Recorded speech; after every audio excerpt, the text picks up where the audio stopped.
Hello friends, कैसे हैं आप सभी लोग। आई होप आप सभी लोग ठीक होंगे। दोस्तों, आज की इस वीडियो में हम बात करने वाले हैं आपके एग्ज़ाम के बारे में कि आपके जो एग्ज़ाम है इग्नू में वो साल में एक बार होते हैं या साल में दो बार होते हैं। अगर आपने जनवरी में एडमिशन लिया है तो आपके एग्ज़ाम कब होते हैं, और अगर आपने जुलाई सेशन में एडमिशन लिया है तो आपके एग्ज़ाम कब होते हैं। तो दोस्तों आइए बिना देरी करते हुए वीडियो को स्टार्ट करते हैं। तो मान लीजिए किसी भी स्टूडेंट्स ने जनवरी में एडमिशन लिया है, तो अगर आप जनवरी सेशन में एडमिशन लेते हैं तो आपके जो एग्ज़ाम है, अगर आपका ईयरली बेस्ड प्रोग्राम है तो आपके जनवरी सेशन के जो एग्ज़ाम है वो दिसंबर में होते हैं, और अगर आपका सेमेस्टर बेस्ड प्रोग्राम है तो आपके जनवरी सेशन के जो एग्ज़ाम है वो जून में होते हैं। इसके बाद अगर आपने जुलाई सेशन में एडमिशन लिया है और आपका ईयरली बेस्ड प्रोग्राम है तो आपके एग्ज़ाम जून में होंगे, और अगर आपका कोई भी सेमेस्टर बेस्ड या सर्टिफिकेट बेस्ड प्रोग्राम है और आपने जुलाई सेशन में एडमिशन लिया है तो आपके जो एग्ज़ाम है वो दिसंबर में होंगे। तो आई होप आपको समझ आ गया होगा कि जनवरी सेशन वालों के जो एग्ज़ाम है, अगर आप किसी भी ईयरली बेस्ड प्रोग्राम में एडमिशन लेते हैं, बहुत सारे प्रोग्राम ईयरली बेस्ड हैं, जैसे कि हम बात करें बीए जी, बीकॉम जी, बीएससी जी, या फिर बीए ऑनर्स के सारे प्रोग्राम हो गए आपके। ये सारे प्रोग्राम आपके ईयरली बेस्ड हैं।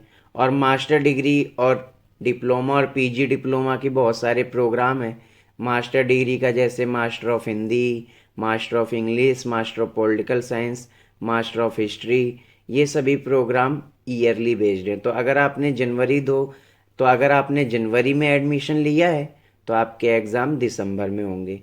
इसके बाद अगर आपने जनवरी सेशन में किसी भी सेमेस्टर बेस्ड या सर्टिफिकेट बेस्ड 6 महीने वाले प्रोग्राम में एडमिशन लिया है तो आपका जो सेमेस्टर बेस्ड और सर्टिफिकेट बेस्ड प्रोग्राम होता है वो 6 महीने का होता है। हर 6 महीने में इसके जो है एग्ज़ाम होते हैं। तो अगर आपने जनवरी सेशन में एडमिशन लिया है, जैसे कि आपका सेमेस्टर बेस्ड प्रोग्राम हो गया बीसीए, इसके बाद एमसीए, एमएससी इन्वायरमेंटल साइंस, इसके बाद और भी आपके बहुत सारे प्रोग्राम हैं, पीजीडीसीए, सर्टिफिकेट प्रोग्राम जितने भी हैं आपके, तो ये आपके सेमेस्टर बेस्ड और सर्टिफिकेट बेस्ड प्रोग्राम है।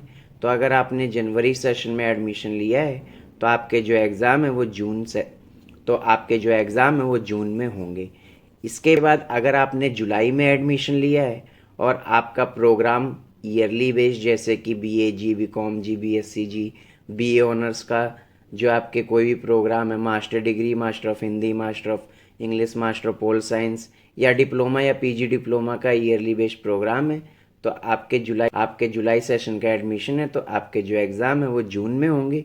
ऐसे ही अगर आपने जुलाई में एडमिशन लिया है जुलाई सेशन में किसी भी सेमेस्टर बेस्ड या सर्टिफिकेट बेस्ड प्रोग्राम में, तो आपके जो एग्ज़ाम है वो दिसंबर में लिए जाएंगे। तो ये सारी इन्फॉर्मेशन है। अगर आप जुलाई में एडमिशन लेते हैं तो आपके एग्ज़ाम कब होंगे, और अगर आप जनवरी में एडमिशन लेते हैं तो आपके एग्ज़ाम कब होंगे। इन्हों 2 बार एग्ज़ाम लेता है साल में, एक जून सेशन और एक दिसंबर सेशन। तो जून सेशन के एग्ज़ाम जो है, जैसे कि सर्टिफिकेट, जैसे कि मैंने बताया कि 6 6 महीने प्रोग्राम, जैसे कि मैंने आपको बताया कि हर 6 6 महीने में आपके एग्ज़ाम होते हैं। तो जो जिसका टाइम ड्यूरेशन होता है उसके हिसाब से एग्ज़ाम होते हैं। अगर ईयरली बेस्ड प्रोग्राम है तो एक साल बाद, और आपका सेमेस्टर बेस्ड या सर्टिफिकेट बेस्ड प्रोग्राम है तो 6 महीने बाद एग्ज़ाम होता है। तो ऐसे ही साल में 2 बार इग्नू एग्ज़ाम कंडक्ट करवाता है, एक जून में और एक दिसंबर में।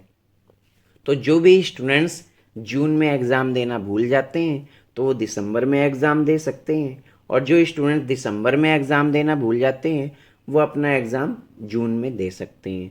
जून एग्ज़ाम देने के लिए आपको मार्च अप्रैल में एक एग्ज़ाम फॉर्म रिलीज़ होता है, वो एग्ज़ाम फॉर्म भरना होता है जिसकी 200 रुपये पर सब्जेक्ट फ़ीस होती है। इसके साथ साथ उसमें एग्ज़ाम सेंटर फिल करना होता है। देन आप जून का एग्ज़ाम दे सकते हैं। ऐसे ही दिसंबर का एग्ज़ाम देने के लिए दिसंबर के एग्ज़ाम फॉर्म रिलीज़ किए जाते हैं आपके सितंबर अक्टूबर मंथ में, उसमें भी आपको ऐसे ही एग्ज़ाम फॉर्म भर के दिसंबर का एग्ज़ाम देना होता है। तो ये सारा कंप्लीट प्रोसेस होता है। और किसी भी स्टूडेंट्स की बैक आ जाती है, यानी वो स्टूडेंट्स किसी भी सब्जेक्ट में फ़ेल हो जाता है या पेपर स्किप कर देता है, तो हर 6 6 महीने बाद ज़रूरी नहीं है कि आपका फर्स्ट ईयर में बैक आई है तो आप सेकेंड ईयर का या थर्ड ईयर का इंतज़ार करें।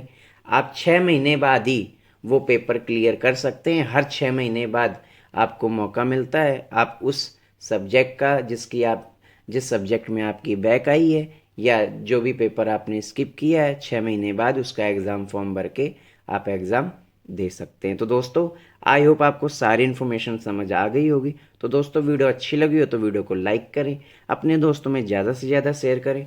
और अगर आपको वीडियो से रिलेटेड अभी भी कोई डाउट है तो आप मुझे इंस्टाग्राम या टेलीग्राम पे फॉलो करके अपना डाउट क्लियर कर सकते हैं। धन्यवाद।